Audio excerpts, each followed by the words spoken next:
আসসালামু আলাইকুম। আশা করি সবাই ভালো আছেন, সুস্থ আছেন। সকালে ঘুম থেকে উঠেই জুমার নামাজ পড়তে চলে যাই। পরে নামাজ শেষে এলাকার পোলাপানসহ কিছু ছবি তুললাম। বাড়ি ফেরার সময় দেখলাম আমাদের বাড়িতে আজকে নতুন একজন মেহমান এসেছে। তো তারই গাড়ি পার্কিং করা ছিল। পরবর্তীতে এক ভাইয়ের বাসায় দাওয়াত ছিল। তো আমরা হুন্ডা করে ভাইয়ের বাসায় চলে যাই। ভাইয়ের বাড়িটা কাঁচা রাস্তা ছিল, নতুন করে মাটি ফেলেছিল। তো সেই পথে আস্তে, আস্তে এগোচ্ছিলাম। বাড়িতে ঢুকতে দেখলাম খুবই সুন্দর আবহাওয়া। ধানের ক্ষেত, সূর্য, অনেক সুন্দর একটি পরিবেশ। আমরা সেখানে ভিডিও করছিলাম, কিছু ছবি তুলছিলাম। পরবর্তীতে আমরা একসাথে আসরের নামাজ আদায় করি একটি মসজিদে।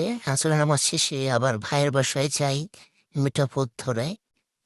সেখানে ভাইয়ের বাসায় ঢোকার আগে দেখতে পারলাম খুব সুন্দরভাবে উনি সবজি চাষ করেছে। মূলা, লাল শাক, মরিচ, অনেকগুলো সবজি চাষ করেছে। আমরা কিছু ভিডিও করলাম, কিছু ছবি তুললাম। আমার কাছে আসলে খুবই ভালো লেগেছে উনার বাড়ির সামনে যে সবজি আবাদ করেছে। পাশেই বড় গাছ ছিল। তো বড়ই গাছ থেকে তার অনুমতিক্রমে ২ টি বড়ই খেয়েছিলাম। মাশাআল্লাহ বড়ইগুলো অনেক মিষ্টি। বড় হলে ইনশাল্লাহ আরো ভালো হবে। আম ছেলে একটু দুষ্টামি করছিল। আমার এক ভাই খুব সুন্দরভাবে তার ভিডিওটা করে নিল। সে লজ্জায় পালিয়ে যাচ্ছিল। আ পরবর্তীতে আমরা তার সবজির আবাদ দেখে ভাইকে বলে আমরা কিছু সবজি নিলাম ওখান থেকে। রাতের বেলা রাত হয়ে যায়, চলে আসলাম।